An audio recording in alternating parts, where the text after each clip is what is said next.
As we welcome you back to New Jersey on a beautiful day in September.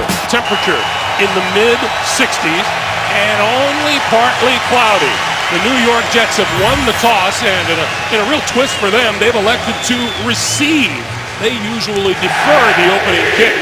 And you will notice right off the bat, the Jets are wearing those really ugly throwback uniforms to the days of the New York Titans, and players and coaches alike know that they're ugly, but Rex Ryan also knows his team is 4-1. He's wearing them. Yeah, so he thinks they're beautiful. Antonio Cromartie is deep. And we're underway. Cromartie's going to run this one out of the end zone. An opening at the 20. Bursts all the way through to the 35 before William Middleton makes the stop.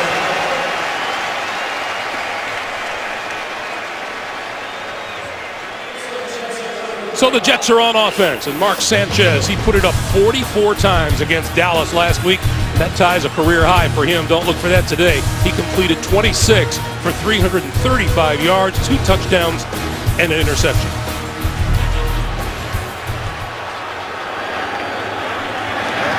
First down, Jets, their own 35-yard line.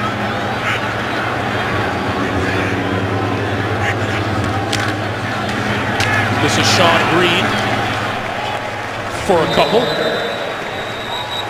The Jets' offensive line is led by center Nick Mangold. They've heard it all week. The running game needs to resurface today.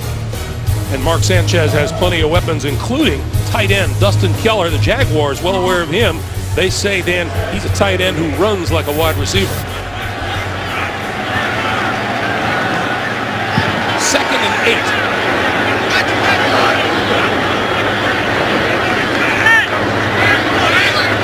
Green is blown back. Quick toss outside Keller, and Keller out across the 40 to about the 42. That'll leave it for 3rd and 3. Jacksonville's defensive front still missing Aaron Campman at end, still recovering from a bad knee. Matt Roth replaces him. New additions at linebacker, Clint Session, the former Colt outside. Paul Posluszny, the ex-Buffalo Bill, takes over in the middle. And the Jaguars need their secondary to be better this season. Derek Cox is out today. William Middleton takes his spot at cornerback. LaDainian Tomlinson into the lineup on 3rd down. Sanchez throwing outside. That's complete for the first down. And Tomlinson is out of bounds at about the 48-yard line.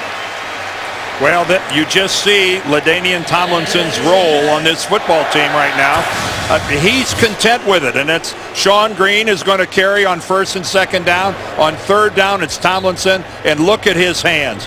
I mean, that is a ball that a lot of running backs in this league aren't able to pull in, and if they do, it's like 2 out of 10. His hands are so soft and so pure. 3 tight ends on 1st down. This is Green. Maybe a yard if he's lucky. Yeah, LT had 6 catches for 73 yards in the win over Dallas. Well, and LT's on the sideline watching Sean Green get the 1st down carries. And, that's going to be a story because they were ineffective against Dallas. 2 1st down carries here. The first one goes for 2 yards. The second one goes for 1 yard, bringing up 2nd and longs in both situations. There is Sean Green, the number 1 back.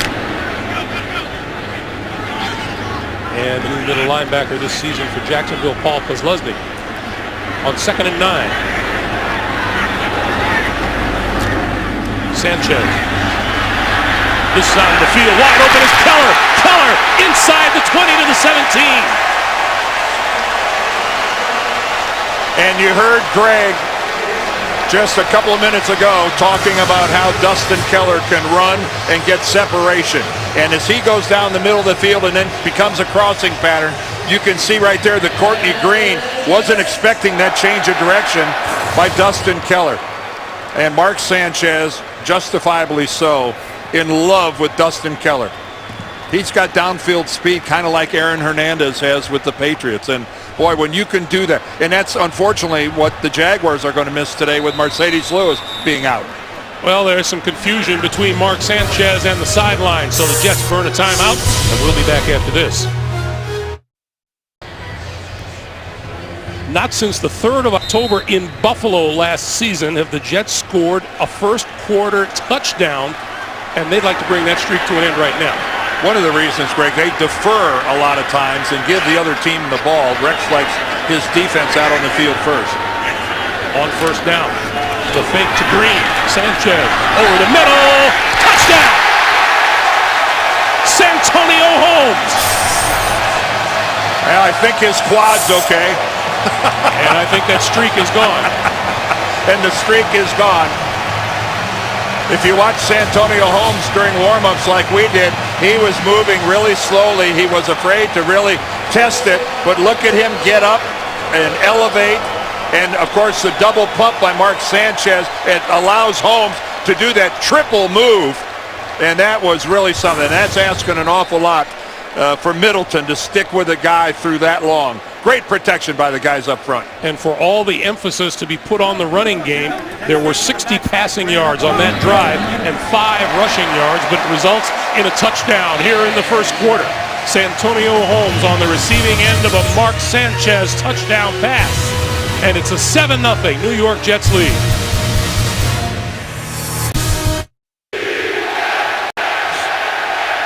Talk about sticking to the plan.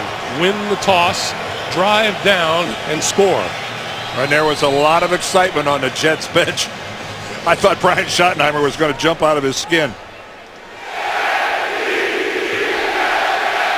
Deji Kareem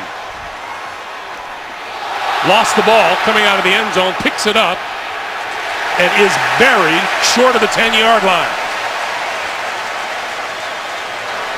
Patrick Turner led the charge, and for the Jaguars, Luke McCown getting his shot, a winner on opening day. This is his 8th season in the NFL. This is his 18th game, his 9th NFL start. Quietly efficient in the Week 1 win over Tennessee. And when we met with him, Dan, I thought quietly confident. Absolutely, and he said, you know, I just always believed, I never lost faith that I would get my opportunity once again to be a starter in the NFL. For the first time this season, the Jacksonville Jaguars trail in a game. This is MJD stacked up at the 10. The Jacksonville offensive line, the youngster, his left guard, Will Rackley, the Jaguars' promising rookie, 3rd-round pick out of Lehigh. The offense is missing tight end Mercedes Lewis and wide receiver Jason Hill. All the more reason to watch Maurice Jones-Drew, the touchdown-making machine out of UCLA. There's Mercedes Lewis, the Spectator today.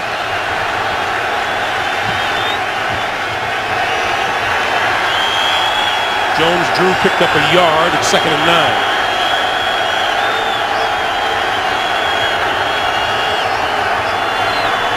McCown's first pass of the day, tipped in the air and falls incomplete. It'll be 3rd and 9. I think Boua got up there and got a hand on that, which, again, a defensive lineman, if you're not getting anywhere near the quarterback, and he was not anywhere near the quarterback, at least get up in the air. And he gets up there and gets it with his left hand. 3rd and 9, and the Jets fans are on their feet.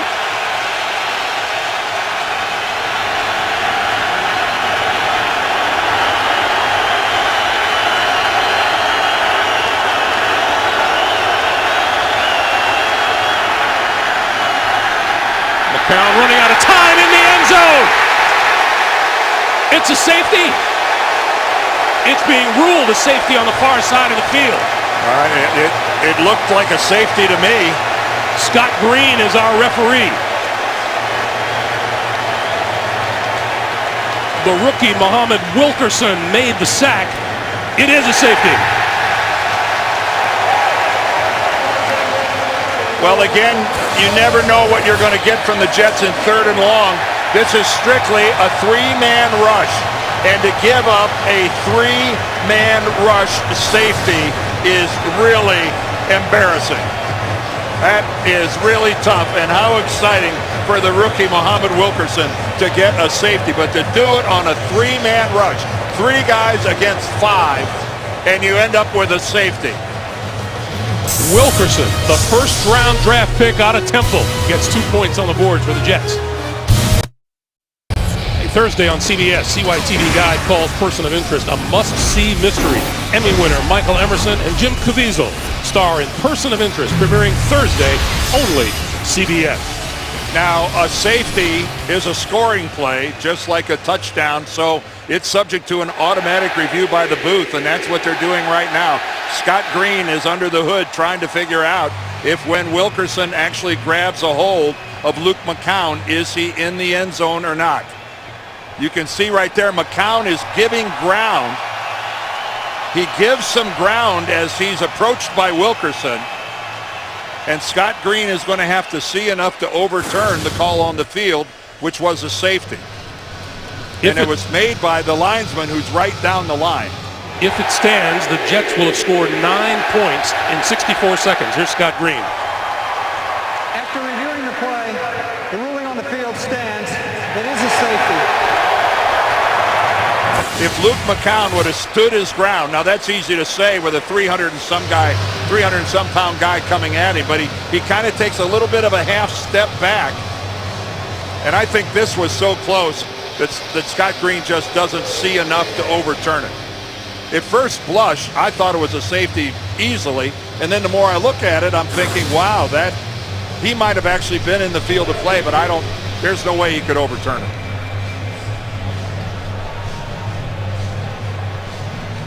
You see what the Jets defense has done to their opponents in the opponent's last 6 possessions. Well, that doesn't give you the impression. That gives the impression that they played better than they actually did against Dallas. They had a poor outing against the Cowboys. This is Jeremy Curley with the return. Squeezes through across the 30 to about the 32 or 33 yard line. And Kasim Osgood, a really good special teams player, makes the stop.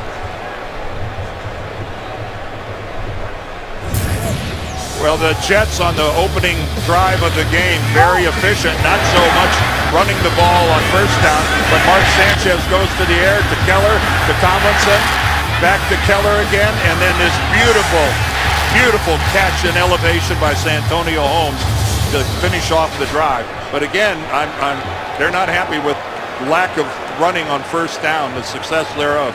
LaDainian Tomlinson starts this series in the backfield for the Jets. And he gets the direct snap and pulls ahead for a couple of yards to about the 35, and we get our first update of the day across the river to our New York studios. JB and Dan Marino. All right, Greg, Cam Newton looks a little nervous at the start. Not really. Opening drive, he's 6 for 7, 90 yards. That touchdown to Brandon LaFell. Cam Newton takes off where he left off last week. Man, I thought this guy was supposed to be puzzled today. Not there. All right, back to Greg and Dan. Well, he still has the rest of the day, too. But he's looking pretty good so far. It's been some start. You bet. Sean Green back in the lineup, play fake. Sanchez pulls it down, has his man, and it's intercepted. Picked off by Middleton.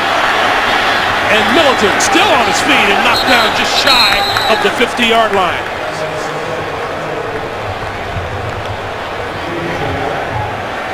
So the Jaguars turn things around in a hurry. Well, and Mark Sanchez didn't see the bracket coverage. He sees the coverage deep, but he doesn't see the floater. He doesn't see the floater coming out from underneath.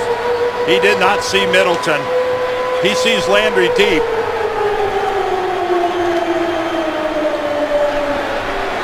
And Sean Green comes over with a heck of a lick. Yeah, he sure does. But he saw Landry deep and did not see Middleton falling off from underneath. Jacksonville now from its own 49-yard line. And McCown to throw. Hit as he was letting go by Calvin Pace, and it's incomplete. It'll be 2nd and 10. Well, this is, Rex Ryan let his guys know that we lost the battle on the line of scrimmage the last time that we played these guys, and that is not what's happened here in the very early going in the first quarter. This offensive line of Jacksonville is struggling, and McCown doesn't sense pace coming in. On 2nd and 10, this is Maurice Jones-Drew. and he's dragged down at midfield. Oh, another nice play by Wilkerson, the rookie from Temple. Wilkerson is a 6'4", 315-pounder, and the Jets' first-round pick. He came out of Temple after his junior year, and boy, there's a lot to like about this guy. He's just a natural athlete, light on his feet, got some fluidity. He's able to, he's not a stiff guy. It's, I think, a big upside for Wilkerson. 3rd and 9.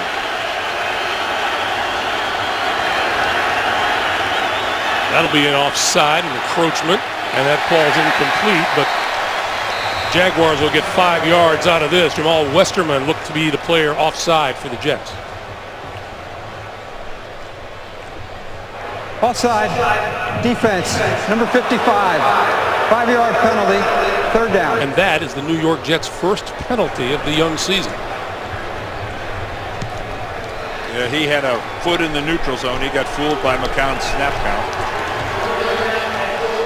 And that's quite an accomplishment to play an entire game like they did against Dallas without a single yellow flag.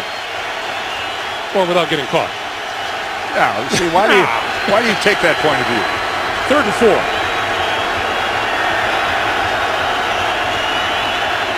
Here come the Jets after McCown. Quick pass inside, and it is well short of the first down. Completed to Mike Thomas, and Kyle Wilson made the stop. Well, when you know the blitz is coming, you know the quarterback is going to have to get rid of the ball in a hurry, so you sit on everything short, and that Kyle Wilson does a beautiful job of reading that, getting around his own man, and Mike Thomas never has a chance to turn upfield. Jacksonville only had 18 3-and-outs last year. That was the fewest in the NFL. That's their second today. And here now, the oldest active player in the NFL, Matt Turk, set to kick it away. 43 years of age. Jeremy Curley is deep for the Jets. And he's going to let it go and bounce into the end zone. Jets will put it in play from the 20-yard line. 8 minutes on the nose remaining in the first quarter. 8 minutes exactly remaining here in the first quarter of a game that has seen the Jets put up 9 points, scoring those 9 points within a 64-second span here in the first quarter. They lead at 9-0 as they begin from their own 20-yard line. Sean Green, the deep back. And barely gets back to the line of scrimmage, maybe another yard, but no more than that.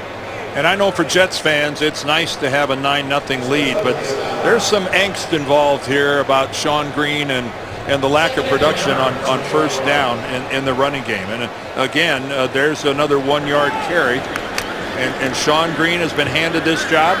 Now, you look at that and you say, well, is that a case he can't run, or they're just not great blocking in front of him? That was not a really well-blocked play. Against Dallas, he had 10 carries for 26 yards. Sanchez running out of time and diving back to the line of scrimmage. He might have gotten a yard, but it looks like it'll be 3rd and 8. And this, of course, is what every pass rusher in football is going to try to do to Mark Sanchez when he's moving. Look how they go for the football. It's like the tackle was almost secondary then. Try to get a hand on the football. Matt Roth went right in there with his left hand. Mark has done a lot better job as he's evolved in terms of ball security when it comes to fumbling. He used to be wildly reckless when he was a rookie. Sanchez on 3rd and 8 throwing, and that is complete but short of a first down to Santonio Holmes.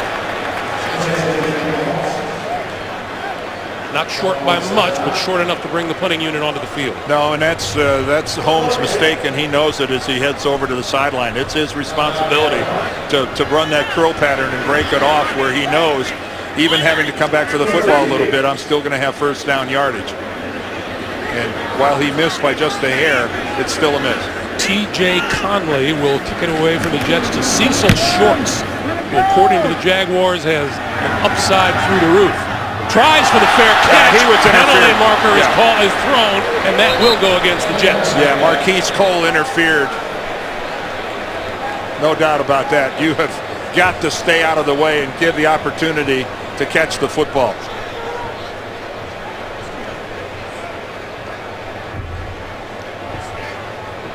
There is also a penalty marker back upfield at about the 44-yard line. And thus the conference. There's only one foul on the play. Fair catch interference, number 54. 15-yard penalty. First down. Timeout. Well, you hear Scott Green say 54. Actually, it's 34. Either way, yeah, bad for the Jets. There is a stat that will not please head coach Jack Del Rio nor his offensive coordinator Dirk Cutter. 6 offensive plays, the most productive, a 1-yard gain. First down, Jacksonville at its own 44. Maurice Jones-Drew for a couple. A reminder, manage all of your CBS Sports fantasy football teams on your mobile device. Download the free app today at cbssports.com/mobile. Well, one of the people Jacksonville is missing today is wide receiver Jason Hill, who created quite a flap here during the course of the week, saying that he thought Darrelle Revis and the Jets as a team were kind of overhyped, and just because they are in New York. Jones-Drew left side, running room, first down and then some. Inside the Jet 40 to about the 36 and a first down. Well, finally, we've got something going offensively for Jacksonville. Good blocking here as he goes to the left side, a real heavy formation that way, and a good out block by Eugene Monroe. And again, when it comes time to finish a run, Maurice Jones-Drew at 5 feet 7 inches tall knows how to finish. He will put the shoulders down and he will get underneath it.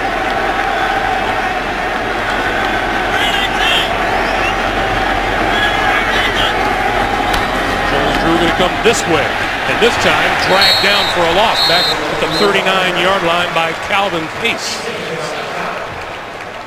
You know, that whole Jason Hill flap is just really kind of interesting because, one, why would anybody in their right mind, say that about why would you pick Darrelle Revis of all players?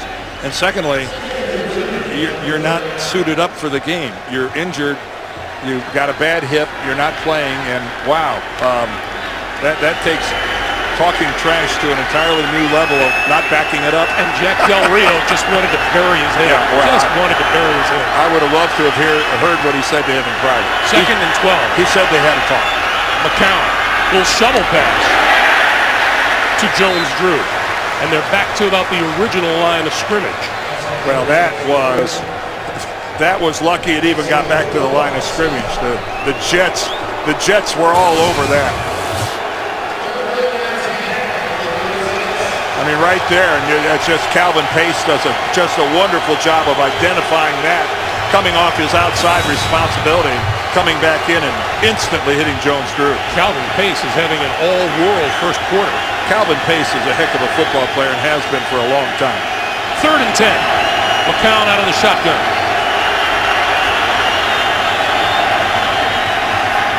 Under the blitz, over the middle, it is incomplete.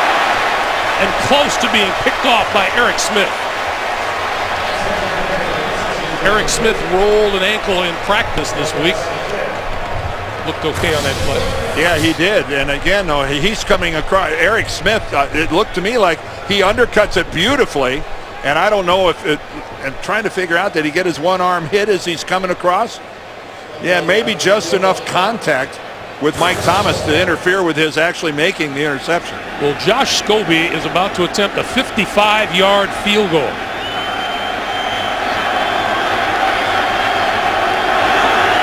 On its way. And he got it. Josh Scobie from 55 yards out made it look really easy to get the Jaguars on the board. It's 9-3 Jets. When it comes to solving mysteries, she can do anything but forget. Poppy Montgomery and Dylan Walsh star in Unforgettable, premiering Tuesday only CBS. Josh Scobie's 55-yarder, not a career best for him. He kicked a 59-yarder last season against Indianapolis. You golfers, he had a nice little draw on that thing. Started outside the goalpost and brought it home. This is Cromartie from about 5 yards deep in the end zone. Across the 20, breaks it to the outside. Foot race up the sideline, and he's knocked out of bounds between the 40 and the 45 by Kasim Osgood. Well, Mike Westhoff knows he's got a gem in Antonio Cromartie returning his kickoffs. He's not built like the typical kickoff guy. He's tall and rangy, but such tremendous speed. But his instincts in the open field. I think everybody knows he holds the record for the longest return at 109 yards of a missed field goal. But he is just got natural instincts on the kickoff return, and that job is his whether he wants it or not now. He's got too much talent not to do it. He doesn't look like he's really anxious to take a knee in the end zone, does he? No. On first down, Sean Green, fake. Sanchez throws and hits Green out across the 45 to the 46-yard line. Go back to that Scobie field goal. Yeah, he's take a good look at this from behind. I don't know if he's got a natural draw, but that thing is on his way to being wide right, and then look at it come back in. And it gets over the crossbar with maybe a yard to spare. That's not one of those where you say, well, that would have been good from 65. No, that barely eked over, but it did. Second and 5. Green, first down and then some. Inside the 45 to about the 42 of the Jaguars, where Leslie makes the stop. There was a nice job of blocking by this Jets offensive line. This time they've got the good sir. They got him pinned to the inside. No backside pursuit. It was cut off. Nice job there. Ferguson, Moore, Slauson, they did a good job of sealing the backside rush. 13 total yards for Jacksonville. That is beyond anemic. First down. Sean Green, right side, squeezes through close to the 35-yard line. Once again, another update from our NFL Today studios. JB and Dan Marino. All right, Pittsburgh trying to bounce back from that spanking by the Ravens last week. And here's a little bit of trickery, JB, a reverse pass, Emmanuel Sanders. And he takes a hit here, too. Complete to Hines Ward. That sets up a 1-yard touchdown to Rashard Mendenhall. 7-0, Pittsburgh. If it takes trickery, let's go with it. All right, back to Greg Gumbel and Dan Deardorff. Boy, I don't know if I want the Pittsburgh Steelers after they've had a shellacking like the one they took last week. I'm not sure I'd want the Baltimore Ravens anytime. They're a good club. On 2nd and 3, Green straight ahead, has the first down just inside the 30-yard line. Oh, and it looks like somebody's hurt for the Jets. Well, I can see somebody rolling over, grabbing a leg at the end of that play, and that's Nick Mangold, the center. Oh boy.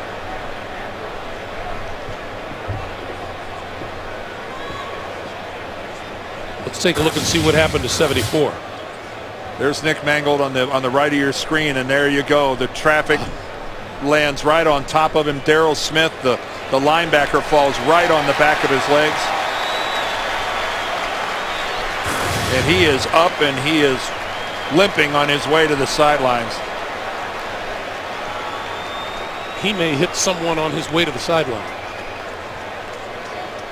Colin Baxter, the rookie out of Arizona, will replace him for the moment. Bill Callahan, his offensive line coach, checking on him. Offensive linemen are so vulnerable in finishing a block. You got all your weight on your legs, and that's more than any other type of situation. That's what ends up as an injury, somebody falling on your leg. And there's really no way you can protect yourself against that, is there? No.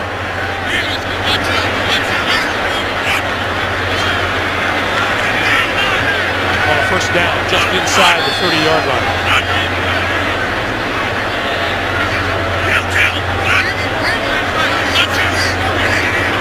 Sanchez changing things up. Short drop, pass to the outside is complete to Derek Mason, the 15-year veteran out of Michigan State. And that will bring us to the end of the first quarter. It has been a good opening quarter for these New York Jets. They lead it 9-3. We're back to MetLife Stadium in New Jersey after this. You're watching the NFL on CBS.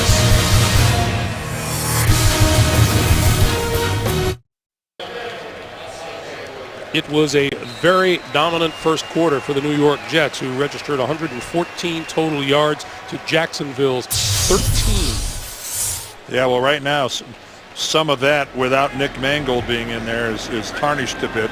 This is Colin Baxter. Went to camp as an undrafted free agent with the Chargers. At the end of camp, they waived him, and the Jets signed him on September the 4th.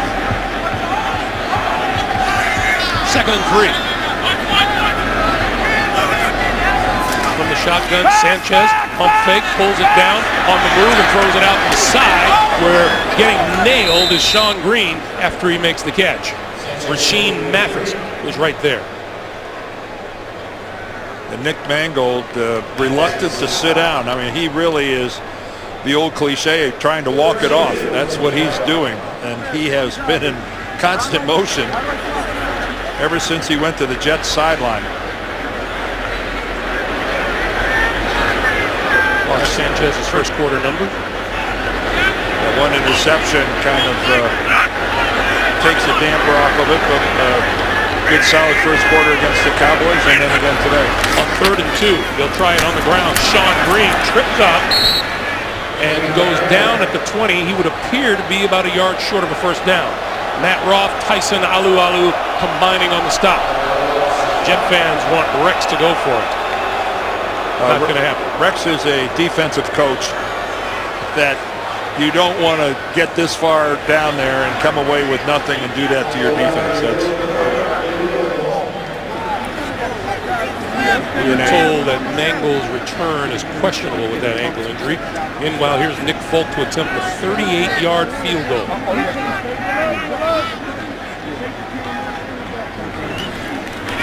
On its way. And good. 13 minutes, 28 seconds remaining in the first half, and the Jets extend their lead to 12-3. Greg Gumbel, Dan Beardorf, and the rest of our CBS Sports crew back in New Jersey. Deji Karim and Montel Owens set to receive the kick. This one's short, very short. This one's going to come down to the 15-yard line to Owens. And Owens returns it across the 25 to about the 28-yard line. Team leaders so far today. Mark Sanchez having a good day throwing the football. As you look at these leaders, Dan, the Jacksonville Jaguars dominated time of possession a week ago against Tennessee, and certainly the safety has hurt their time of possession numbers today, maybe for a series or two, but still they're being dominated. If the Jaguars don't win the time of possession battle the way they are built, they're in big trouble.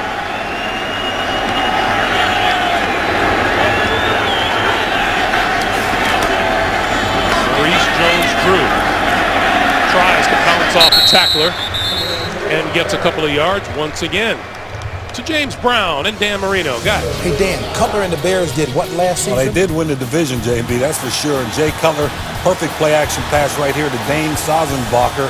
8 yards for a touchdown. Chicago's up 7-3.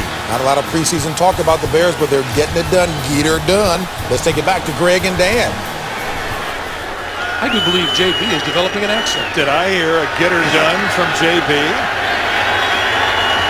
Maurice Jones-Drew flanked out to the near side. McCown over the middle, tipped and almost intercepted. Eric Smith had a shot at it. Again, a shot at it. I could hear that up here bounce off his chest. And of course, when a ball gets tipped, it changes directions, and it's so hard to catch back up with it. Oh, it hit, I'm sorry, it hit him on the hand. I thought it hit him in the, all right, off a shoulder pad, and then off the hand of Eric Smith. I thought it hit him in the chest. My bad. 3rd and 8.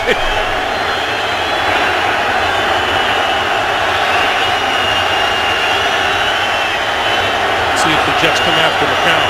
Yes, they do. McCown throws, far side, got his man.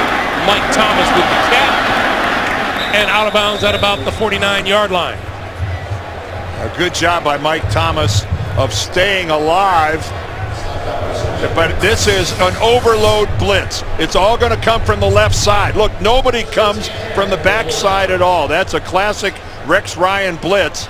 But you can see right here, Mike Thomas breaks it off underneath the Strickland, and then Strickland not able to make the tackle. I think he just either thought Thomas was going to go out of bounds or go down, one or the other. What did Mike Thomas tell us last night? When you go up against corners like the Jets have, you find out what you're made of. On first down, Maurice Jones-Drew to about the 40. Well, let's go back to the man with the twang, JB, and Dan Marino.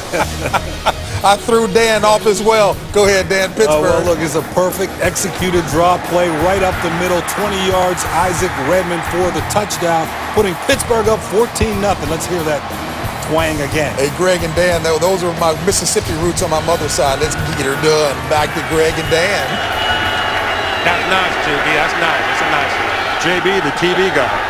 2nd and 5. Count. Tipped and incomplete. Zach Miller covered closely on the play.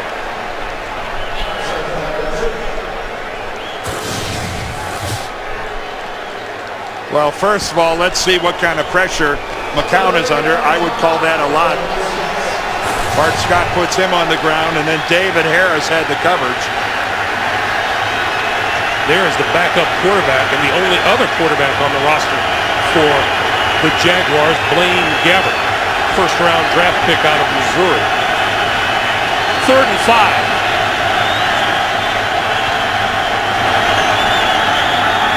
McCown looking, throwing, incomplete on the far side of the field. Intended for Jamar Newsom, covered by Darrelle Revis. Darrelle Revis had coverage so tight, I couldn't even see the receiver. It's Newsom, but Darrelle Revis, I mean, when he makes his turn, when he makes it, look at that. I don't know what Luke McCown was thinking in terms of what his odds are of completing that pass, but they were really, really slim. Matt Turkey trying to hang it up. Jeremy Curley let it bounce again and gets it to roll into the end zone for the touchback. 11:07 remaining. First half. Jets 12-3. Gorgeous, gorgeous shots on this Sunday afternoon in Manhattan. As we welcome you back, and the Jets begin at their own 20-yard line. 36 yards rushing for the Jets today, and LaDainian Tomlinson flanked as a receiver.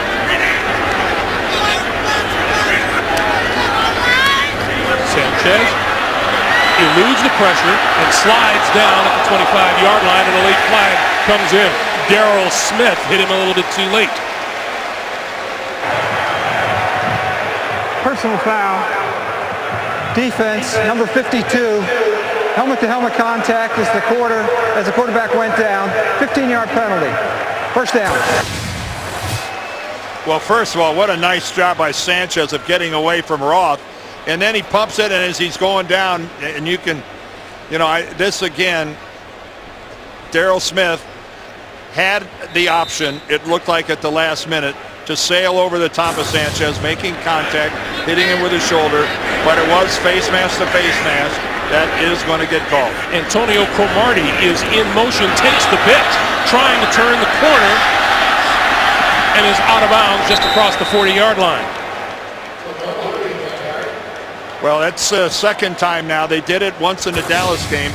He was strictly a decoy in that offensive set, but this time you can see that Cromartie tries to get the edge, but you got to give a lot of credit to Rashean Mathis. He honored his responsibilities, stayed home, kept contained, and wouldn't allow it to happen. If Cromartie gets the edge and gets a couple steps upfield, look out. 2nd and 9. Sanchez to throw. Short clock is complete across the 45, and out to midfield is John Connor Let's see what kind of language JB is talking now. Back to JB and Dan. Much better, Greg. Buffalo's Ryan Fitzpatrick makes a mistake and off of an interception, Oakland goes in the end zone for a second time. Cutting back outside, Darren McFadden goes in, 5-yard touchdown. Oakland up 14-0. I think I better articulate a little better, Greg. So let me throw it back to Greg and Dan. Yug dugga dugga dugga dugga. Thank you, guys. Hey, John Connor gets in on the offensive action there a little bit with the reception. This second-year guy taking over for Tony Richardson. Jets at midfield on first down. Play fake. Sanchez moving. Penalty marker is down as Sanchez has first down yardage and slides down at the 35, but the flag thrown back upfield, which might indicate a hold.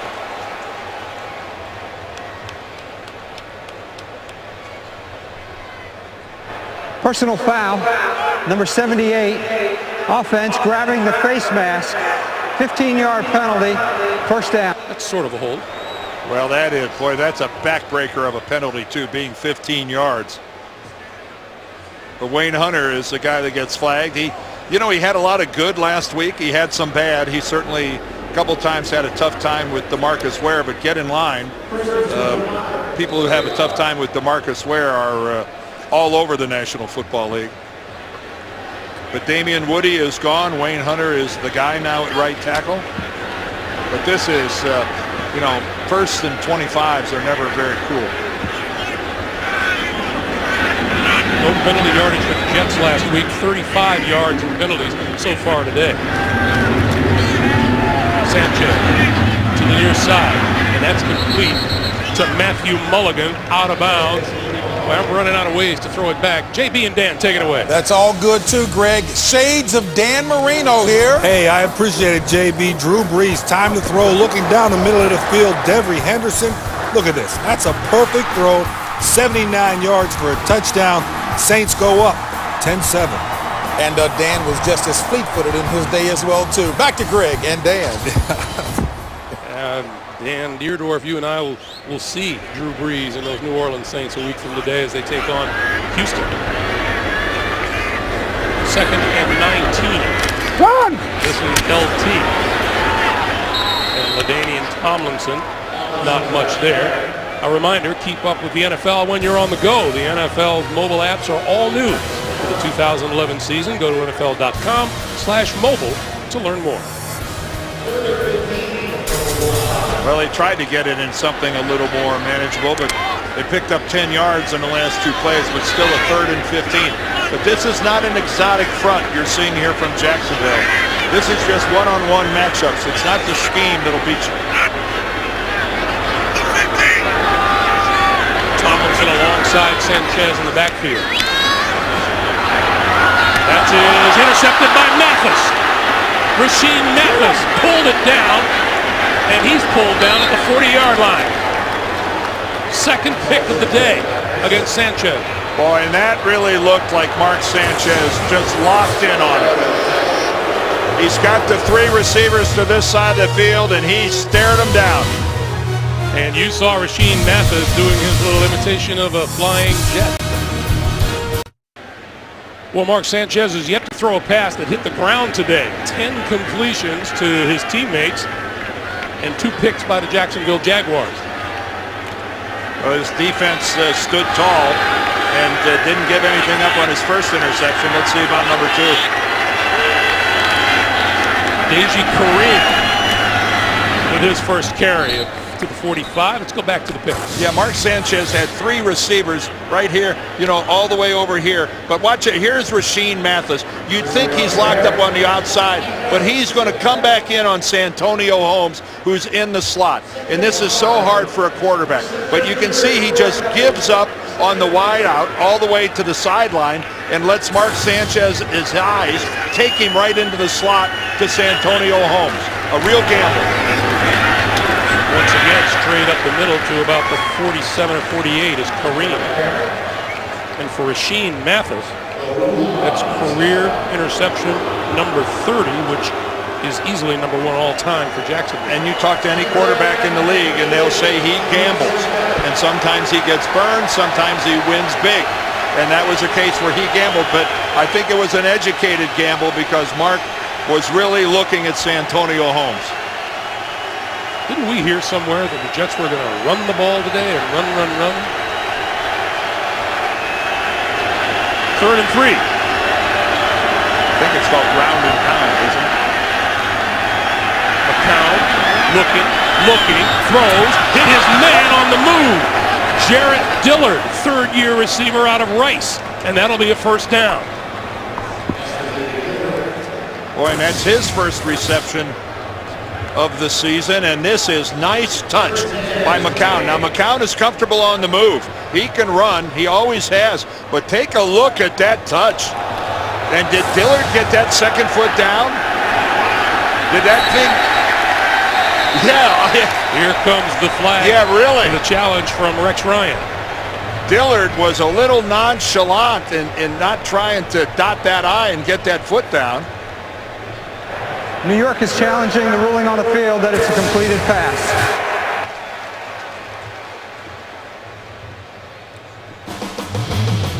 There's the catch. There's the left and the right. Oh, this will be fun. We'll be back.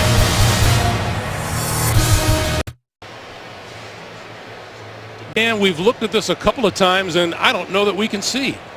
I'm just not sure there's enough to overturn it. After reviewing the play, the ruling on the field stands. You know, when we look at it, and we'll look at it again right here. All right, there's left possession. This is, when you look at that right there, if you're to make an educated guess, you'd say, well, geez, it kind of looks like it's out of bounds. But if your job is to overturn the call on the field, are you getting a definitive enough of a look to overturn it? I think Scott Green did the right thing. I agree. We didn't see his foot out of bounds. I didn't see it in black and white. Jets lose a timeout. They have one remaining. This pass is intercepted by Cromartie. Inside the 5, and here he comes. Back to the 20. The 30.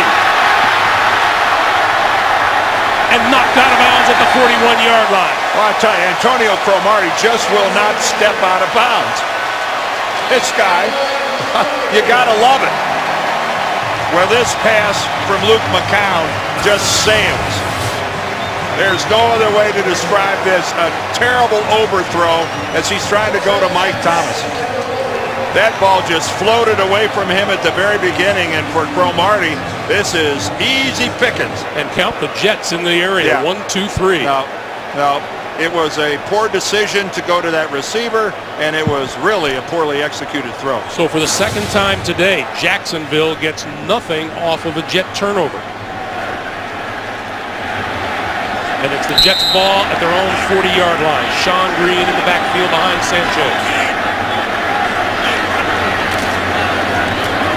Green turning the corner. Penalty marker flies, and another flies. So we've got a couple of flags down. There's Nick Mangold. Kind of looking anxious to get back into the game. It's a really good sign that he's out there and still suited up. Holding. Offense. Number 78. 10-yard penalty. First down. Wow. A couple back-to-back bad series here for Wayne Hunter. He had the face mask for 15 yards the previous series, and now he starts this one off with a hold. His gift to the Jets last series was a 1st and 25. Now it's a 1st and 20. Getting better. You know what? There's always a bright side, isn't there? Jets back to their own 30-yard line.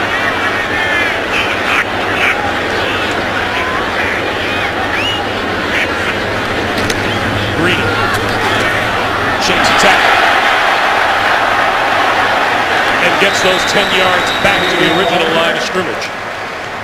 Well, what Mark Sanchez has to do with what all quarterbacks have to do, and that's just have a short memory. He threw that pick last week, and today, of course, he's already got 2 of them. And you know what? You just got to put it behind you and move on. And again, getting production like that on first down, like they just got from that run by Sean Green, will be a big help. That's considering we haven't played 6 full quarters yet. not a great start. Green 8 for 43 on the ground. And LT is hit hard by Terrence Knighton, who has one of the more endearing nicknames. Pot Roast. He came to camp. Now, remember, there was no off-season workouts, so there was a lockout. He came in a little overweight, to say the least. No one is quite sure how much he weighed.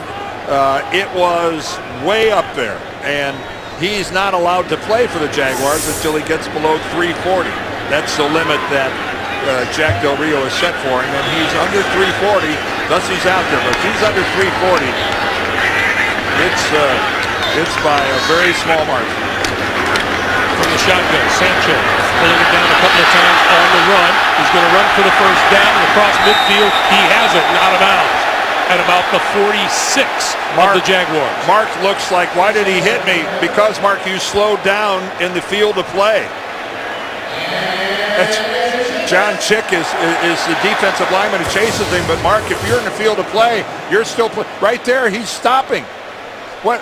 You're still in the field of play when he makes initial contact with you. If you're going to run out of bounds, run out of bounds. You can't coast to a halt while you're still in the green part of the field. You're going to get hit. First down, Jets at the Jacksonville 46. Sanchez to throw. Being chased and threw it out of bounds. Darrell Smith was hassling Sanchez. Right there, Darrell Smith giving Mark his opinion of that play. But that was a smart play by Sanchez, getting over there, and he's outside the pocket, so as long as he gets the ball back up to the line of scrimmage, he can just throw it into the bench like that. Well, as you can see, the Jets are back to a little more balance in terms of their running and passing plays. Totally out of whack last week. 3:21 to play in the half. Sanchez going to throw it, and that's incomplete. Well, there's Darrell Smith again. He's the lone remaining starting linebacker for Jacksonville as they brought in Clint Session and Paul Posluszny. But how's that for some coverage?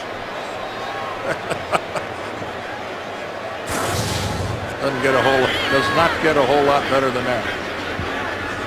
Darrell Smith in his 8th year has been a solid, steady player his whole career. 3rd and 10. Jets 2 out of 5 on 3rd down conversions today. And Sanchez under pressure throws it out here to the near side. Matthew Mulligan makes the catch, but won't get the first down. Wayne Hunter is really struggling at right tackle because he gets beat around the edge, and Mark Sanchez is flying around there trying to save himself. There's Hunter, number 78, right there at the bottom, and look how he turns his shoulder. I mean, he's got his back to the line of scrimmage after about 4 or 5 yards set. That is a terrible spot for an offensive tackle to be. Cecil Shorts is deep for Jacksonville.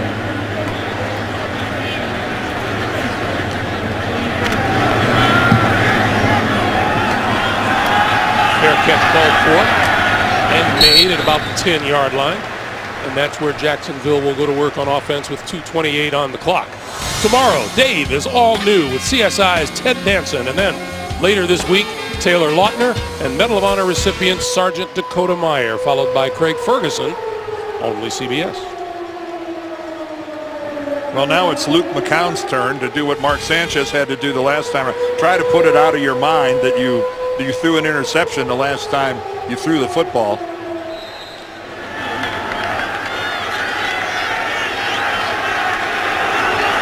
McCown is just 4 of 11 today for 47 yards and an interception. Maurice Jones-Drew up the middle and doesn't go down easily. There's a look at what I mentioned earlier about finishing runs. This is how you finish. 5-7 or 6-7, it doesn't matter.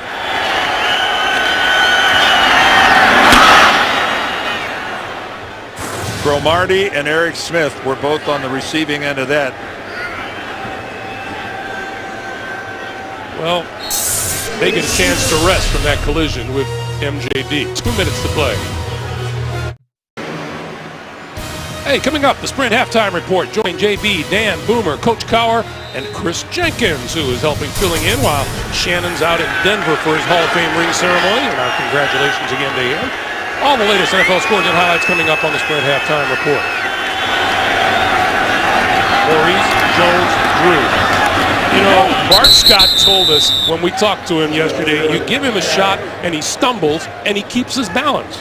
Well, he said, you know, it's his center of gravity. And, you know, Eric Smith, you know, watch Eric Smith there, number 30. He's going to try to get lower. He does a good job of getting low, but how do you get below Maurice Jones-Drew? This is Jones-Drew at the screen.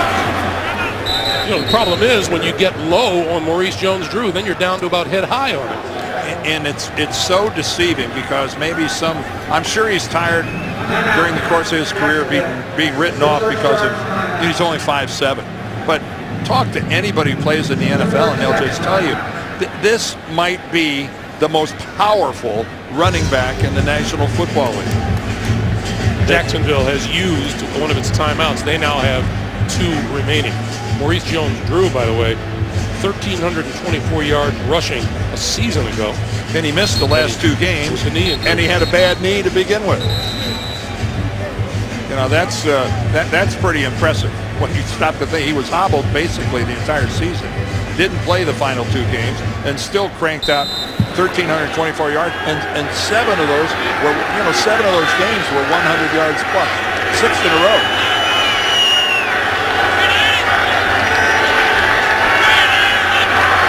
On first down, count over the middle, intercepted. Eric Smith went up and picked it out of the air, and he is down at about the 44-yard line. Wow, of all the mistakes to make just prior to a halftime, there is a flag on the ground. I don't know that this was during the Jacksonville being on offense part of the play. After the interception, personal foul, Jacksonville, number 75. Wow. 15-yard penalty, first down. That penalty is on Eugene Monroe, the left tackle. Man, whatever you do, you don't want to give the Jets another chance right before halftime. Little fake on play action, and Eric Smith, who's underneath, he's a defensive back, but he's lined up in the position of a linebacker. Like all these Jets defenders, they're so versatile, and what a great job. And he's had a couple chances and some interceptions already in this game. That time he did a superb job of elevating. Neither team has taken advantage of a turnover to score in this game. This is the 4th turnover of the day. The Jets in great position at the 28. LaDainian Tomlinson maybe loses a yard. I think Terrence Knight, the defensive tackle, was in the backfield there, and he ruined that play. Jets with 1 timeout remaining. Clock continues to move. We have a minute to play in the half. Back judge fucking. Sanchez. That one is complete inside the 25 to Dustin Keller to about the 22. And again, 45 seconds to play. Here we go with a little hurry up. This is, you know, points in a Jacksonville game are precious. And all kinds of movement. The snap didn't come. Well, keep in mind, that's a new center. That's the rookie. Baxter's in there at center because of the injury to Nick Mangold. False start, offense, number 65. It's a 5-yard penalty. See, that's the one good thing about being the center. If you don't snap the football, someone else gets called for the false start. They don't penalize the center. They don't call him out, even though it's his mistake. You know, you're talking about that like you've had experience. No, I'm just saying it's just one of those things. It's not ultimately fair. It is a good sign that Nick is standing there, and as you can see, he's never missed the game. I wouldn't rule him out of the rest of this one. Neither is DeBrickashaw Ferguson, his line mate at left end. There's a foul that stops the clock. It also requires a 10-second runoff, or the team may choose to use a timeout. New York has chosen to use the 3rd and final timeout. So the 35 seconds will remain on the clock, but the Jets are now out of timeouts. In case you missed it earlier, this is what happened to Nick Mangold. Yeah, he's right there on the right side of your screen, number 74. You can see that Darryl Smith gets swung around and lands right on the back of his right leg. And again, we talked about that offensive linemen are really vulnerable to that type of a situation happening. But, you know, it's a good sign that Nick's walking around. He's putting weight on it. And Mr. Baxter has been a member of the New York Jets for 2 weeks. The rookie finds himself right in the middle of it. 50 penalty yards on the Jets today. 0 in the win over Dallas.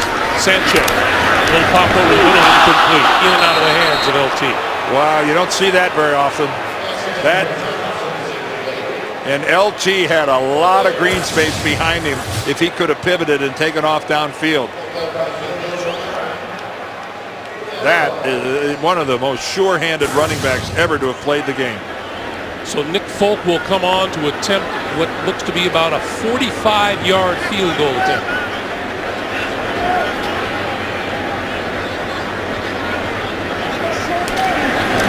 On its way and looking good. Nick Folk drilled that one. And with 26 seconds remaining to be played here in the first half, the Jets extend their lead over the Jaguars to 15-3. And a reminder, the Sprint halftime report coming up.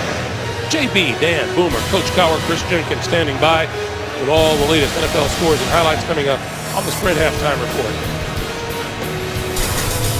Well, 15-3 is hardly an insurmountable lead, but with what we've seen of Jacksonville offensively, it's got to be a source of some comfort to the Jets.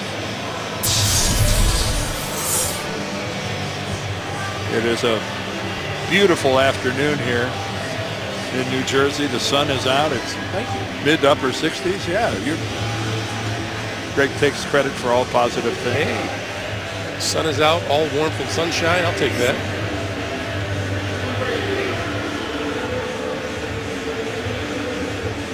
Mike Westhoff even took off his pullover. It's such a nice day out here. How happy was he with that blocked punt last week by Joe McKnight? Bread and butter, no good. Easy Kareem will run it out of the end zone. And across the 20 to about the 22, maybe the 23-yard line. Now Jacksonville has 2 timeouts remaining and 20 seconds on the clock. Well, I don't know that they're going to ask Luke McCown to perform any miracles here in the last 20 seconds on the heels of that last interception. Why do I feel a handoff coming? There is the rookie, and you know, Jack Del Rio makes no bones about it. This is the future of the Jacksonville Jaguars. Well, certainly when you use the 10th pick in the entire draft to draft a guy.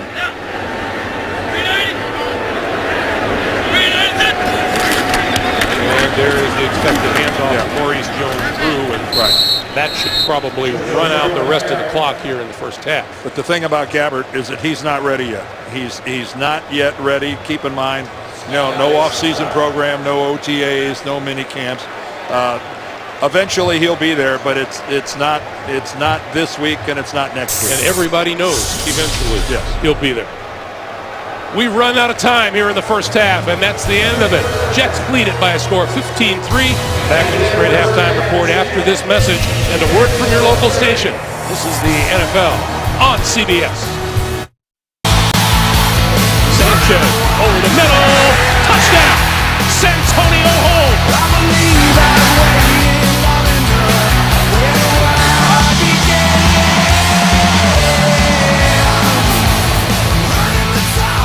And welcome back, everyone, as we begin to put a wrap on the halftime festivities here. The Jets are leading Jacksonville by a score of 15-3, just ahead of the start of the third quarter. Greg Gumbel along with Dan Deerdorf. Any high that the Jacksonville Jaguars had been feeling off of their opening win over Tennessee has all but dissipated, Dan. They had 390 total yards in that game. They have less than 100 so far today. And they're a team that's built on a basic premise of we run the ball, we monopolize the time of possession, and then you got to play catch up. And now they have to play catch up, and that's not their strong suit. Yeah, let's take a look at the NFL mobile recap presented by Verizon. One of the good things the Jets have done today. Well, a lot of teamwork involved here in that play action pass. Mark Sanchez gets great blocking from his offensive line. You actually saw Santonio Holmes there with the ability to run a triple move. So, yeah, it takes a lot of teamwork to pull that off. And the Jets will kick it away to start the second half. Deji, Kareem, and Montel Owens are deep for Jacksonville.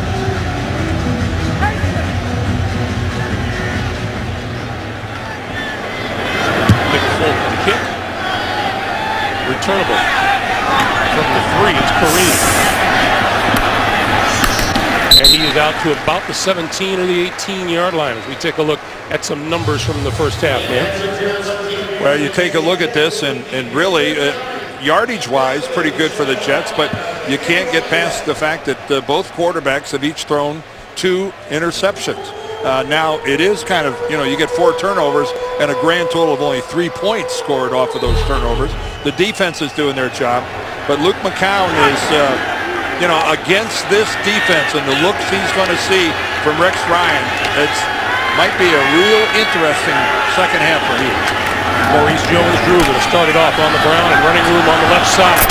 First down yardage across the 30 and out to about the 33 or 34-yard line.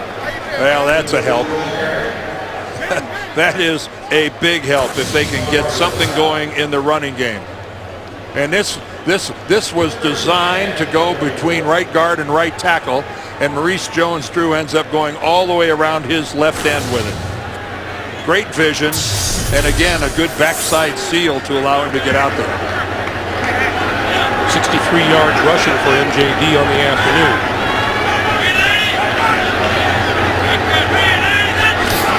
On first down, once again, it's 32.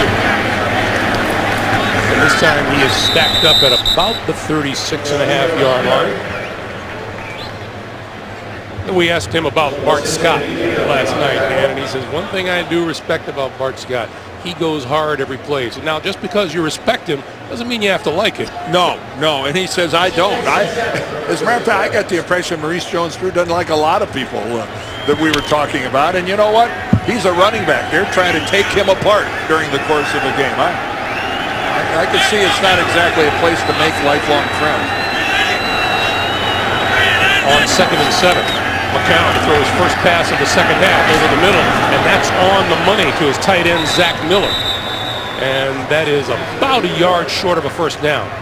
Well, we knew coming into this game that without Mercedes Lewis playing in this game that the Jacksonville Jaguars were missing one of their big offensive weapons. He's a Pro Bowler. He's 6'6", 275, such a huge target down the middle of the field. And there he is over there, not where the Jaguars want him, wearing a T-shirt and a baseball hat. But it makes it a lot easier to defend a team without him in there. 3rd and 1. McCown rolling, and throws to the sideline. It is incomplete. Maurice Jones-Drew making the reception, but appeared to be out of bounds.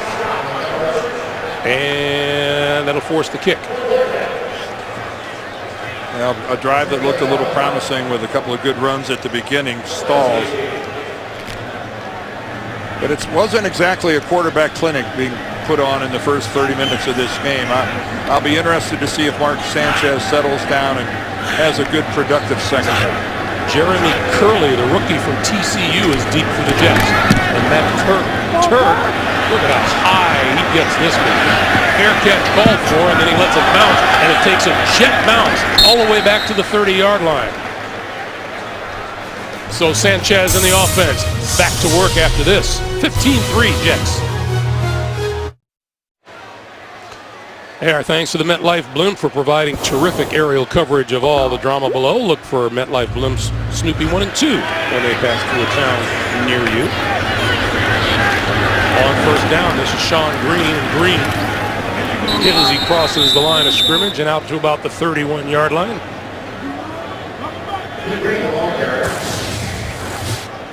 How about this? Mark Sanchez realizes the official left his hat over on the sideline there. Someone went out of bounds. Hey, that's a courteous look at this. What a courteous group of guys playing for the Jets. Yeah, this will probably help them in any future calls, don't you think? Their mothers will be so proud. I mean, obviously some young men that were raised the right way.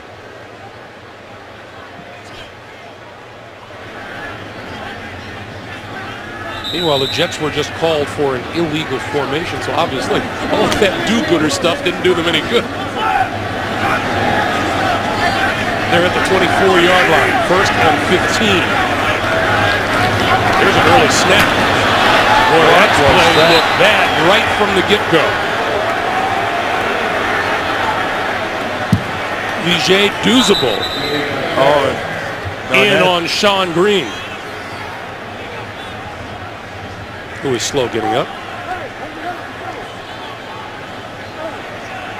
Well, at first blush, I thought the ball wasn't snapped.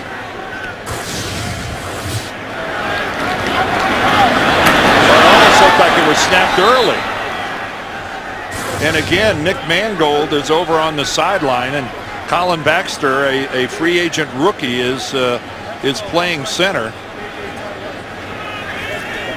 And that really looked like an early snap that took all the offensive guys by surprise. And Sean Green paid the price for it. Like Colin Baxter living by his own snap count out there. Well, you think his head's spinning a little bit? 2nd and 21. LaDainian Tomlinson in the backfield. Gets the handoff. Trying to turn the corner on the right side and is run out of bounds by Rashean Mathis.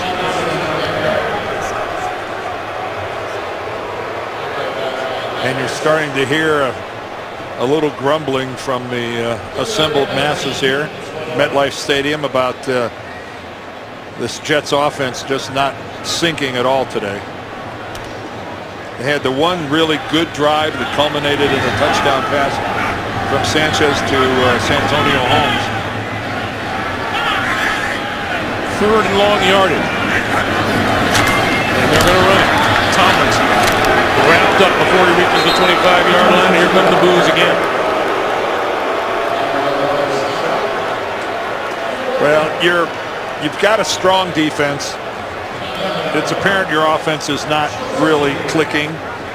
You know, in a 3rd and really long yardage situation like that, it's not the end of the world to hand it off, punt it away, and get the best part of your team out on the field. And play a little field position game.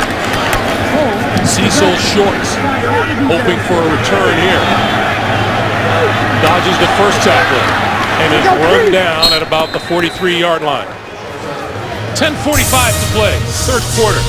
15-3 Jets. We'll be right back. The Jacksonville offense from its own 44.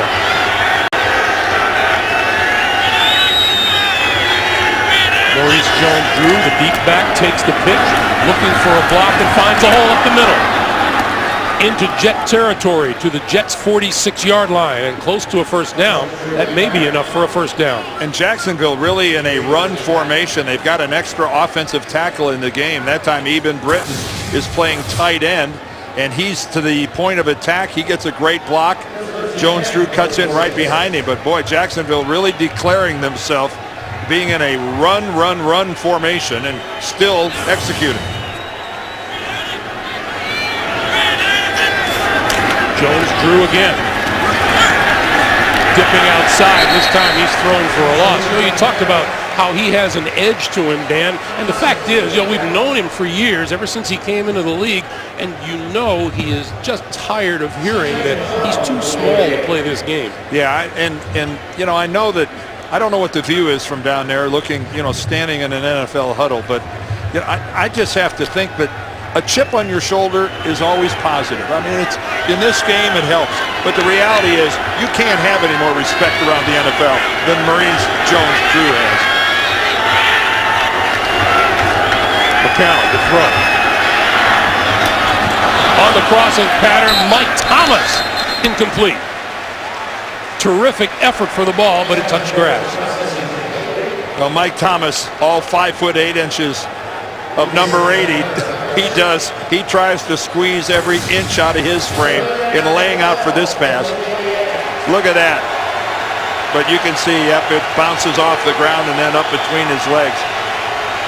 Tremendous effort by Thomas. Just a little bit of an overthrow. And now the down that Luke McCown wants nothing to do with. 3rd and long. And he calls a timeout. Saw something he didn't like. He'll take a break, and so will we. 15-3 Jets. Look at those people enjoying a nice day. 3rd and 13 for the Jaguars. McCown needs the 36-yard line for a first down. A lot of Jets on the line of scrimmage. And here they come. McCown got rid of it. Sideline incomplete. Pass intended for Kasim Osgood. And again, another classic overload blitz by the Jets.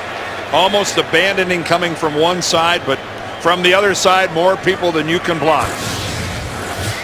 I mean, for this time from our right side, take a look at it. You run out of blockers. McCown realizes it, to his credit, so he runs away from it. Kyle Wilson there, and he just, again, a little more accurate a throw, and he might have had a little something.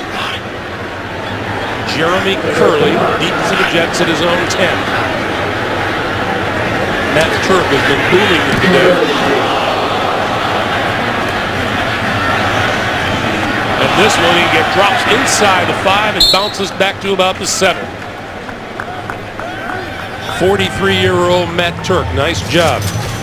Hey, Entertainment Weekly, People Magazine, and USA Today all picked Two Broke Girls as one of TV's best new shows, premiering tomorrow after 2.5 Men only, CBS.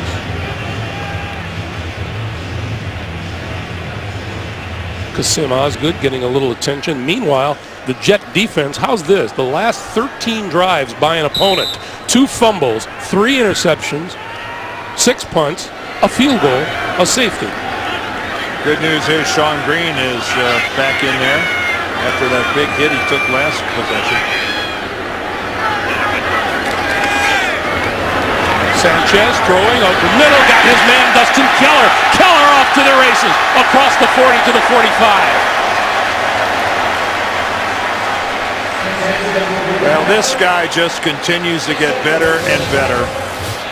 4th year, it seems like he's been around longer than that. Nice play action to Green, and wow, did Mark just squeeze that in. Posluszny, look how close he came to getting a hand on that ball. But look at that move by Keller, spinning away. You know, you don't expect that out of a tight end. That's Maurice Jones-Drew kind of move. First down now at their own 45. Keller, 4 catches for 80 yards today. Sanchez, little flip. And this is Jeff Cumberland, and Cumberland wrapped up at about the 47, maybe a gain of a yard and a half. Meanwhile, Plexico Burris not on the field, and in fact has not been targeted at all today yet by Mark Sanchez. Well, he had a really nice game last Sunday night, and you just expected him to be a bigger part. I'm not sure if he's just limbering up trying to stay loose, or just doesn't fit into the game plan today.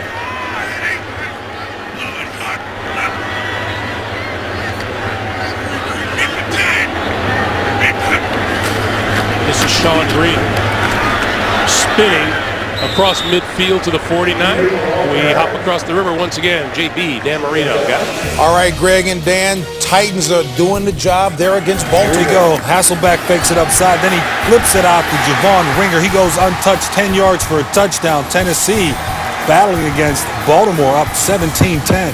Getting it done. Back to Greg Gumbel, Dan Deardorff. Wow. They're going to have their own banjo for a second. You know? Here comes Plexico Burris back onto the field. 3rd and 4.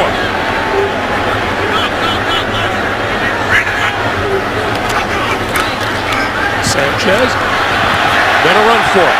Going to get the first down. Penalty marker flies as he gets belted. Well, And penalty marker flies there. Well, that's so obviously a personal foul. And that's his ex-teammate, Dwight Lowry.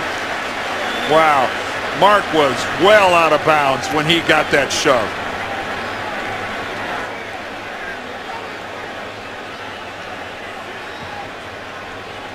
There are two ex-Jets in that Jacksonville team. One is Dwight Lowry and the other is Drew Coleman.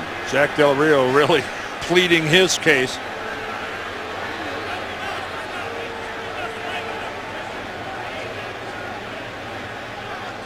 And getting an audience. Right. There are two fouls on the play.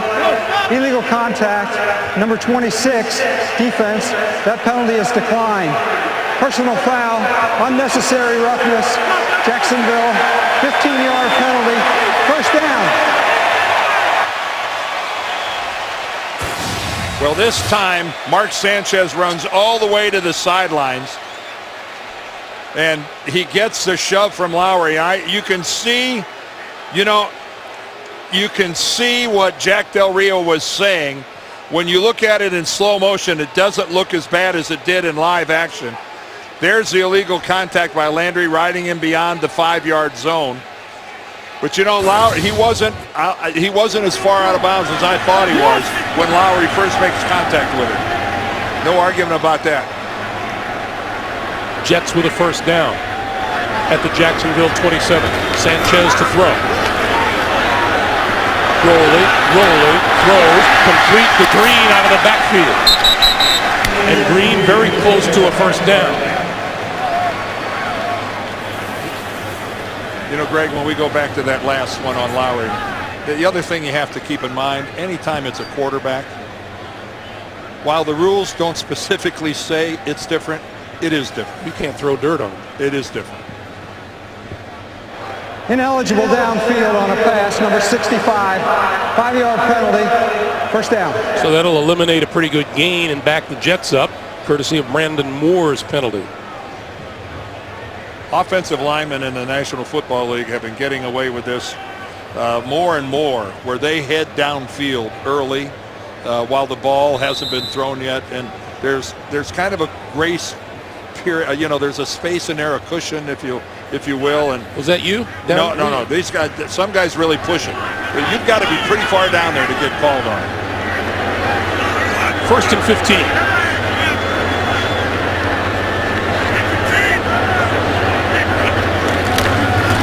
Sean Green, nothing there. He's piled up at the 31. Let's go back to the NFL Today studio and the Oak Ridge boys.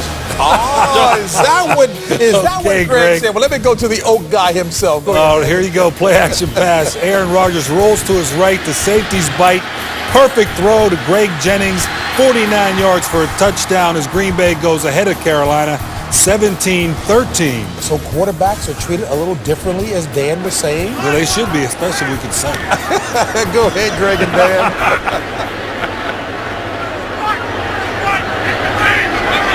LaDainian Tomlinson in the backfield, second and 14 for the Jets. Sanchez throwing, threading the needle. Did he make that? Santonio Holmes with the catch inside the 15-yard line for a first down. Well, one thing when you watch Mark Sanchez for a while, when he decides he's got to get it there in a hurry, he can get it there in a hurry. He has got a cannon for a right arm, and that illustrated it right there. Nice job by Holmes of coming back for it, digging it out. But boy, that ball had some old-fashioned mustard on it. This is the longest drive of the day for either side, 79 yards. Plaxico Burress spread to the near side of the field. This is Sean Green to the 11.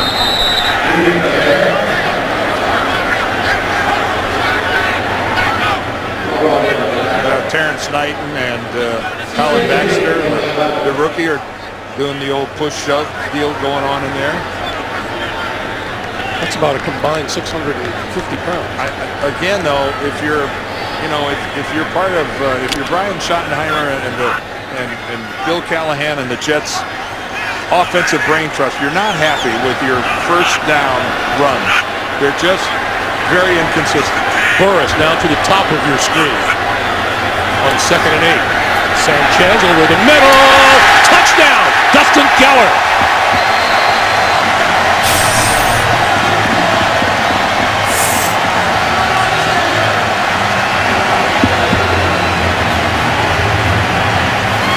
And once again, where there doesn't appear to be much room, Sanchez sticks it in. Mark Sanchez on this drive has thrown the ball into a couple of very tight windows. All right, there's Keller right there working on Postlesny. He gets some separation, and again, I don't know how many inches separated Paul Postlesny's fingers in that football, but it wasn't very far. That was a beautiful throw from Sanchez. Nick Folk with the extra point, and it is good, and we have 3:50 to play in the third quarter. The New York Jets extend their lead to 22-3. Dustin Keller, his second touchdown catch of the young season.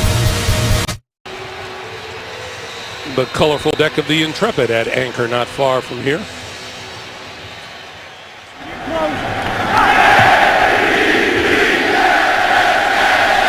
Deji Kareem will run this one out from 3 yards deep in his own end zone and gets tripped up and goes down at about the 15-yard line. Once again, McCown and company will start deep in their own territory when we come back.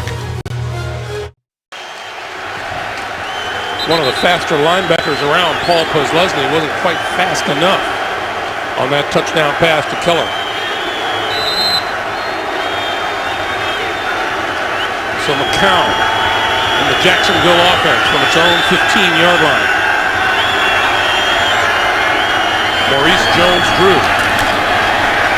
Let's go back to that touchdown. Yeah, well, first of all, Greg, it's going to start with the pre-snap recognition by Mark Sanchez, and he says this, look, there's one safety, there's the other safety. Look at the middle of this field for Dustin Keller to make his move on Postlesny. So Postlesny has got a lot of real estate right there to try to defend, and when Keller goes to the inside, if Postlesny doesn't touch the ball, how are you going to keep Keller from scoring? I mean, it was well executed, but boy, that's a lot of area for one middle linebacker to try to defend by himself. On 2nd and 7, play fake, McCown on the run and dives across the 20-yard line. And once again, back to the studio to JB and Dan. Drew Brees will make you pay for mistakes, Danny. And off a Jay Cutler fumble, Drew Brees finds Robert Meacham. 4-yard touchdown. Drew Brees' second touchdown of the day. The Saints up 23-13. Since 06, Boomer says he thinks he's the best quarterback in the league. Drew Brees back to Greg Gumbel, Dan Deardorff. All right, guys, thank you. As I mentioned earlier, Dan and I will be in New Orleans next week. Watch the Saints play host to the Houston Texans. Meanwhile, this play clock down to 3, to 2, to 1, and a timeout is called just before they get hit with the penalty.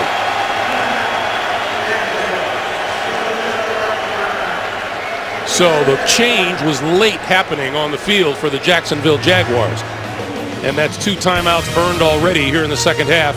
And we remind you, it's a doubleheader day here on CBS. Up next, Phillip Rivers and the Chargers, Tom Brady and the Patriots, those Houston Texans visiting the Dolphins down in Miami, Cincinnati paying a visit to the Denver Broncos. Check your local listings for the game in your area. A lot going on there with the Chargers and the Patriots. So I think the air might be filled with footballs in that game between Tom Brady and Phillip Rivers and all the talent they've got going for each other. I heard the guy say, what, Drew Brees, the best quarterback in the league since 06, I guess. What, Tom Brady, I guess, doesn't even get a mention there, doesn't. Wow. Bird in hand, I guess. McCown throwing this side, intercepted, picked off by Cromartie to the 5, and a touchdown.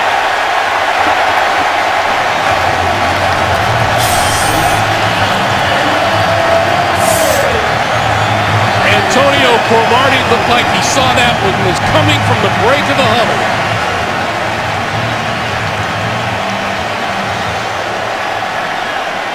27 yards on the return.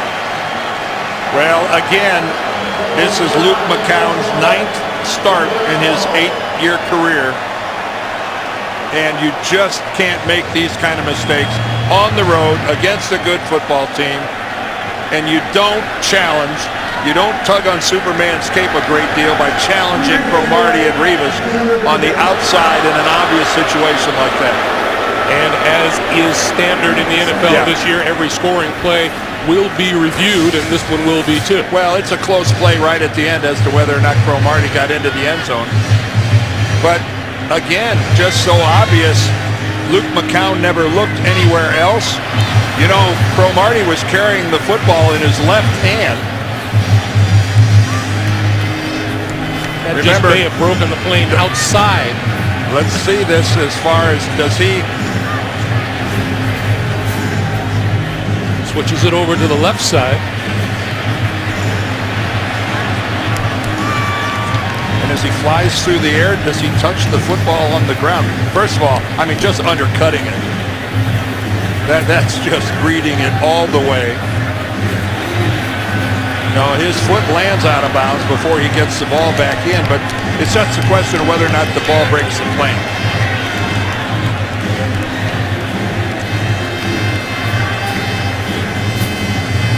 Once again, we're talking about whether or not... Well, it's got to cross the plane before he lands with his foot out of bounds. But we're talking about whether or not there's enough evidence to overturn it, but with the ball in his left hand, you don't see it crossing the goal line inbounds.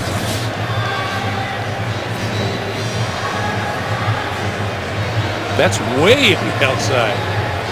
And then he brings it back in to touch it. But not until his foot touched out of bounds. Right. That's McCown who actually gets over there and forces the play.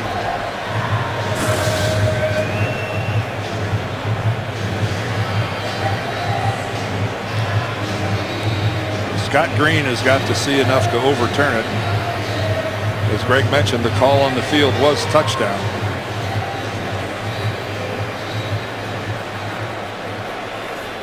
After reviewing the play, as the runner ran towards the goal line, the ball was outside of the pylon. Therefore, it's not a touchdown. The ball will be spotted at the half-yard line. First down. Yeah, when he put the ball into his left hand, he took it outside the pylon. Antonio looks like he knew it. I mean, technically, you're doing the right thing. You want to put the football in your other hand when you see a tackler coming, but if your goal is to break the plane, and that's exactly what happened there. That little switch right there to the left hand cost him a touchdown. So let's see how long Luke McCown delayed the inevitable. Sean Green and John Connor in the backfield. This is Green diving and didn't get there.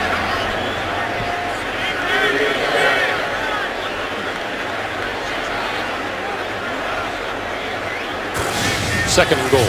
Well, look at the penetration there by Jacksonville, and they take the rookie and they blow him back. Baxter again filling in for Mangold. He ends up, well, look at that. He just gets completely overpowered, and that forces Sean Green to try to cut back. Green again. This time he penetrates for the touchdown.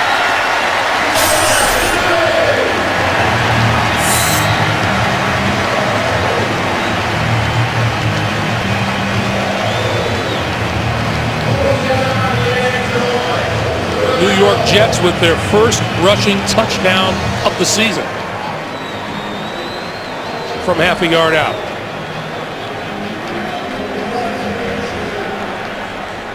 Well, again, congratulations all around as they've got this game well in hand.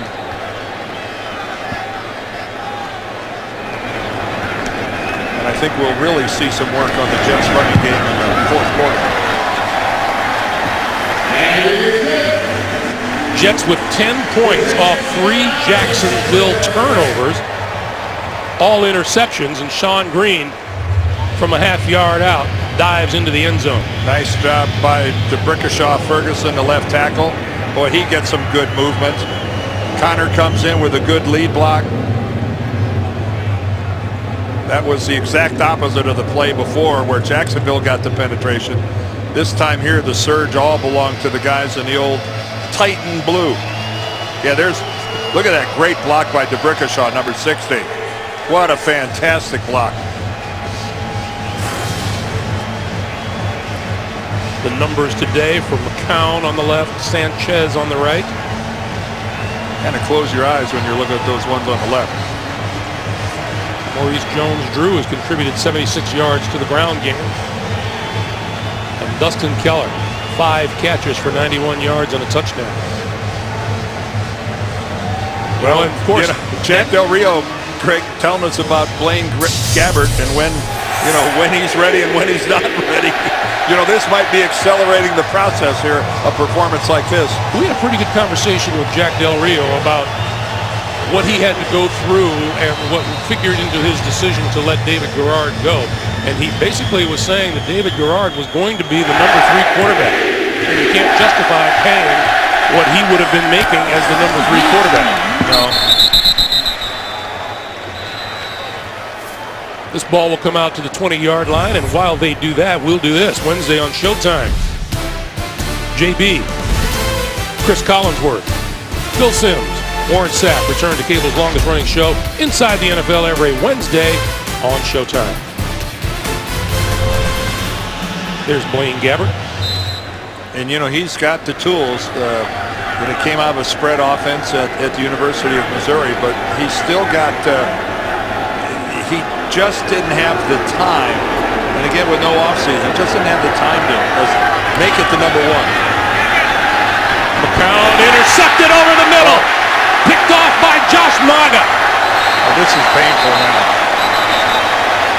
That's a 4th interception by Luke McCown. This is a catastrophe.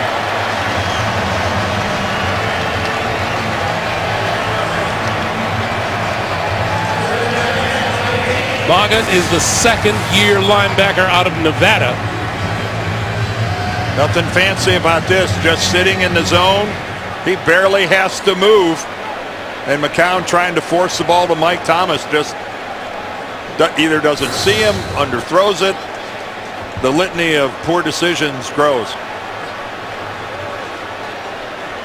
And on the near sideline, Blaine Gabbert has put a helmet on. Well, at some point in time, even if you just tried him out there to hand off.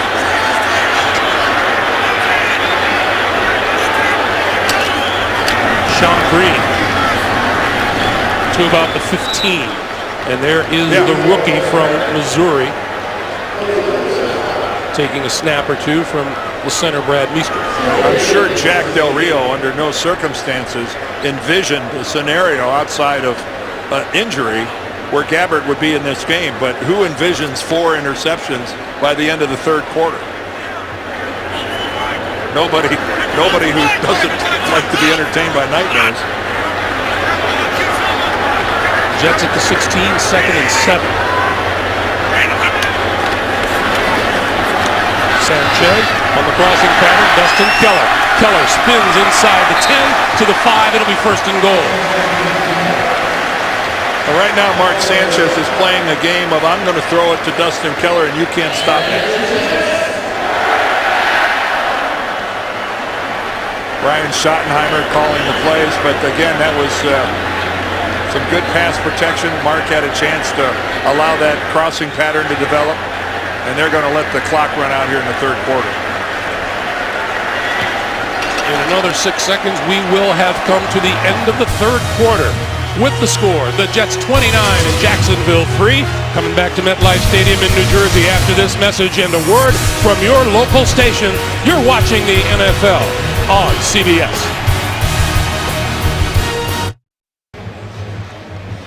Back for the start of the 4th quarter. Greg Gumbel, Dan Deerdorf, our producer Mark Wolf, our director Bob Fishman. And look at Dustin Keller. He's made those catches count, hasn't he? That's called production. 1st and goal for the Jets as they try to build on a 29-3 lead. Play fake, lobbing over the middle, and he overthrew Plaxico Burress. And that's saying something. Plaxico Burress is a big, tall guy, and to overthrow him is no easy chore. This is where he's just, you can see he gets hung up a little bit. Mark was expecting him to be a little deeper into the end zone, as he got a bump as he was on his way back there from Duran Landry. Second and goal. What a red zone target Burris is. Green. That handoff exchange between Sanchez and Green, there was something wrong with it. I'm not sure if Sanchez didn't expect him to take it or he turned the wrong direction. Mark might have spun out of there the wrong way. Either Green went to the wrong side or Sanchez spun the wrong way. I can't tell which was which, but that was lucky that it didn't end up being a ball on the ground. Tomlinson to the backfield, third and goal. Keller back on the field. Sanchez had his arm hit as he let go, and it falls incomplete in the end zone. Boy, and that's where a quarterback can get hurt. That's where a guy can get hurt when you get hit in the act of throwing like that, and Mark Sanchez did not get up quickly.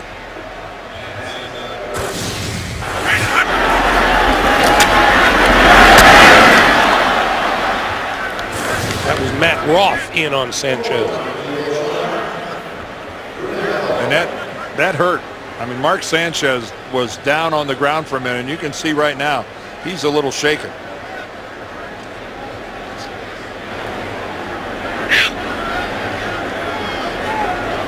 Nick Folk from 23 yards out is good.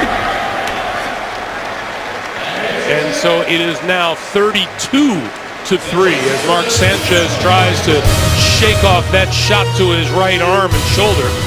32-3 Jets. 17 Jets points in the last 4:47 as Mark Sanchez goes over details on the sideline. And meanwhile, Blaine Gabbert, the first-round draft pick out of Missouri, getting set to come onto the field. This is Deji Kareem from his own 1-yard line. Out across the 20 to about the 26 or 27-yard line. So Gabbert will take over at the controls for the Jacksonville offense. This is a young man who was 18-8 in 2 years as a starting quarterback at Missouri and over 6,800 yards passing. Oodle's a talent. Obviously no experience in the National Football League, and you know, this entire rookie class coming in got shortchanged in the amount of work that they would normally have by this stage of things, and you know, they're all in the all in the position playing catch up.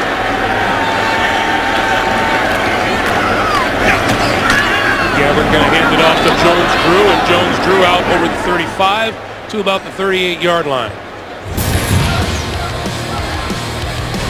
Drafted with the 10th overall pick from Missouri, and the third quarterback taken behind Cam Newton and Jake Locker. And Gabbert, as I said, a 2-year starter at Missouri, 18-8 overall and 6,822 passing yards and 40 touchdowns.